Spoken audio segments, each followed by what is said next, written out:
Hello everyone, welcome back to the channel. Hope you are doing well and fine, and in today's video I'll be showing you Homebase how to clock in. So without wasting any time, let's just jump right on the video and make sure to watch this video till the end and follow the steps as well. To clock in using Homebase, what you need to do first is simply head over and open up your Homebase application, then simply tap on sign in on the bottom of your screen and log in with your credentials. Then once you're logged in from the dashboard, simply tap on the clocking at the top or bottom of your screen, and if location permissions are enabled, the app will verify you're at the workplace.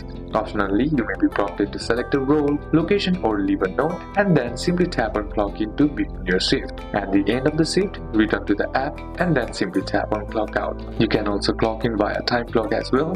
If your workplace uses a tablet or desktop computer for clocking in, go to the Homebase time clock, Cisco station, enter your personal PIN provided by your employer, then simply tap on clock in, and done, your hours are now being tracked. So these are a couple of steps that you can apply, and that's it for today's video guys. Hope this video was useful to you. Leave a like if it did, comment down any questions that you have, and see you soon on the next one.